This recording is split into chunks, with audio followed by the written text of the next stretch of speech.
Today is 2024 July 5. There are four numbers of cruise from Philippines.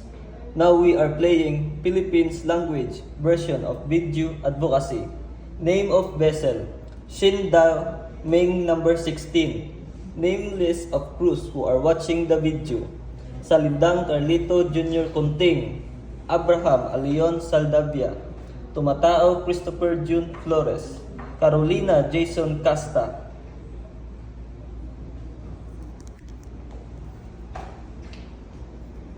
Bawat isa at sa pagiging bahagi ng industriya ng pangingisda sa Taiwan. Sakop ng trabaho ng barkong pangingisda ang tatlong malaking karagatan. Maraming paghamon sa trabahong pangingisda. Upang matiyak ang iyong kaligtasan at kabutihan sa trabaho, alamin ang iyong karapatan. Sa pagpasya mo magtrabaho bilang mangingisda, pipirma ka ng kontrata sa amo mo sa Taiwan at pipirma ka rin ng kontrata ng serbisyo sa Taiwan broker. Kasama rito ang mga sumusunod: panahon ng kontrata, trabahong gagawin, sahod, insurance, gastos sa transportasyon, oras ng pahinga, proteksyon ng manggagawa, sakit at aksidente, serbisyo ng broker, utang, obligasyon, paglabag sa kontrata, paglutas ng problema, at iba pa. Ang sumusunod ay ang paliwanag ng bawat isa. 1. Panahon ng kontrata. Kapag ikaw ay pipirma, basahin mabuti ang kontrata. Dapat malinaw na nakasulat ang taon, buwan, at petsa. Kapag lumagpas dito ang panahon ng operasyon ng barko, automatic na pahabain ang panahon ng kontrata hanggang matapos ang paglaot ng barko. Sa pagtapos na iyong kontrata, kung pumayag ka at ang amo mo ituloy ito, kailangan pumirma ng bagong kontrata ang dalawang panig. 2. Trabahong gagawin. Garantihan ng kontrata ang sakop ng iyong trabaho at kung aling barko ka magtatrabaho. Kapag hindi ka pumayag o hindi pa naayos ang transfer ayon sa patakaran, walang makakapagpilit sa iyong lumipat ng trabaho sa ibang barko. 3. Sahod. Bukod sa pagbibigay ng amo ng pagkain sa barko, dapat ibigay ang buong sweldo sa paraang napagkasunduan.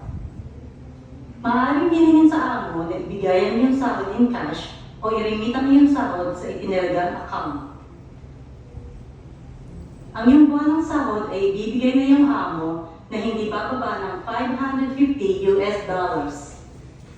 Sa tuwing tatanggap ng sahod o karagdagang bonus, tandaan pirmahan at lagyan ng stamp mark ang resibo upang mapangalagaan ang iyong karapatan. 4. Insurance. Dapat kang bigyan ng iyong amo ng insurance sa aksidente, pagkakasakit at pagkamatay. Ang aktual na bayad para sa medical na pagpapagamot ay hindi bababa ng $300,000 NT. Ang insurance para sa pagkamatay ng manggagawa ay hindi bababa ng $1.5 million NT. 5. Gasto sa transportasyon. Mula sa iyong bansa patungo sa barkong pangingisda, ang pamasahe ay sasagutin ng may-ari ng barko. Ngunit dahil sa iyong sariling kadahilanan, hindi ka nakarating sa unang paglako, ikaw ang magbabayad ng pamasahe pag-alis papunta sa barkong pangingisda. Kapag natapos ang iyong kontrata, ang among sasagot ng plane ticket pauwi sa iyong bansa.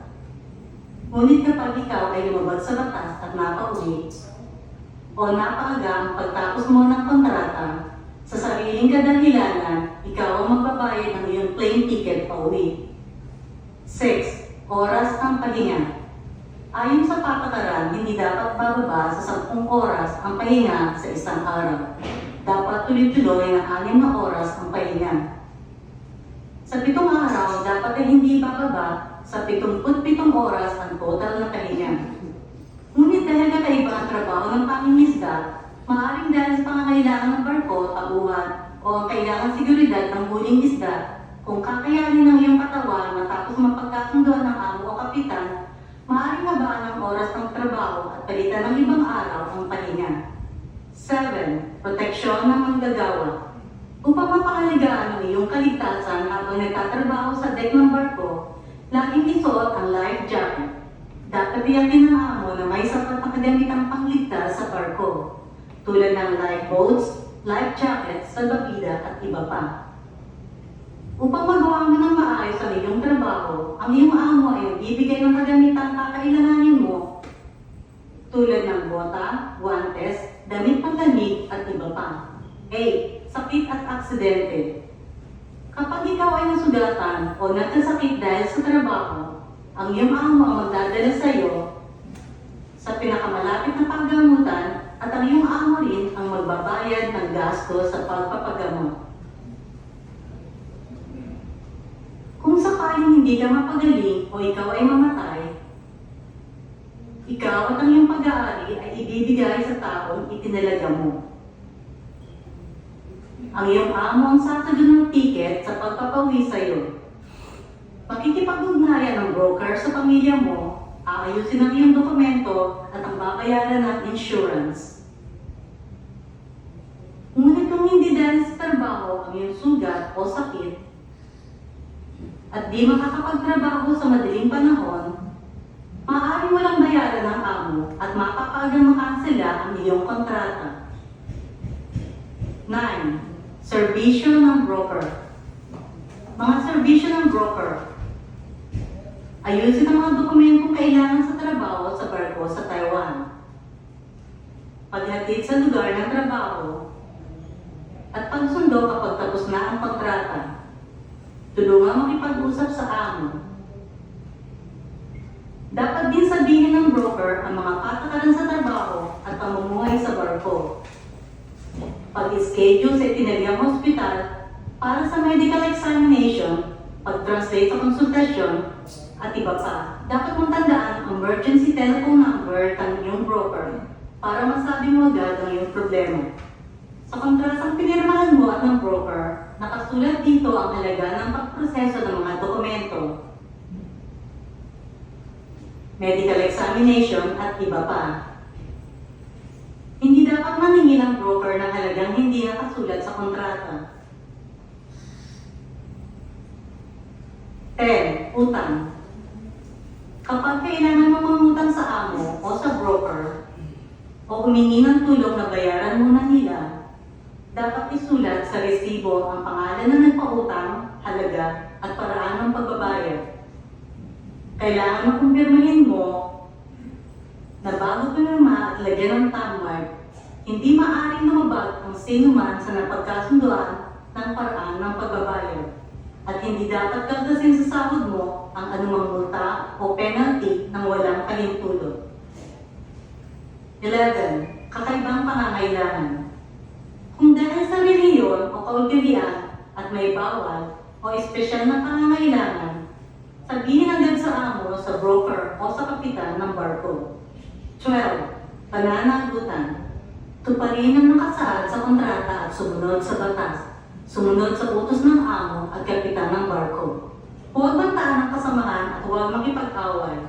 Bawal manira ng gamit at pag-alis sa trabaho ng walang paalam. Hindi pagsama sa paglawat at iba pa. Bawal ang baril, bala, anumang klase ng armas.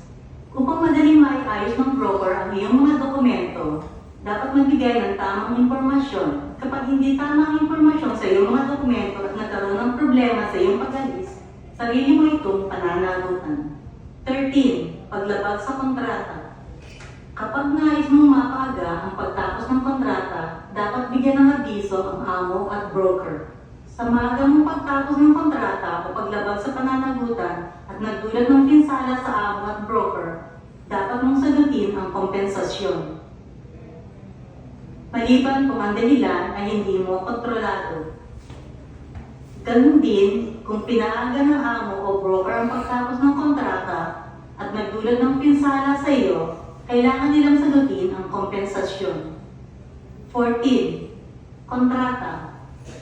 Dapat magbigay ang amo at broker ng sapat na oras upang basahin mo ang nilalaman ng kontrata. Matapos mong unawaan ang iyong karapatan at pananagutan, pipirma ng kontrata ang amo sa Taiwan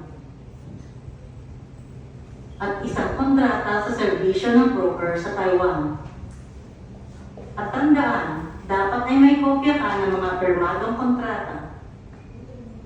Nais namin na magkaroon ka ng ligtas at maayos na trabaho.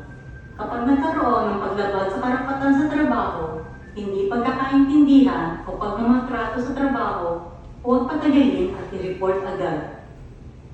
Kapag nasa Taiwan, tumawag sa 1955.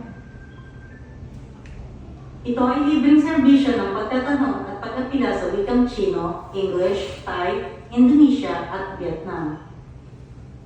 Kapag nasa labas ng Taiwan, tumawag sa 886-2873-3141 o magreklamo sa TECO o sa observer o sa investigador. Maaari rin sa pagbalik ng barko sa Taiwan, magsabi sa bumibisitang opisyal. Nais ng Fisheries Department of Agriculture Committee of Executive Yuan ang masayang paglabot at payapang pag-uwi ng bawat isa nating kasamahan.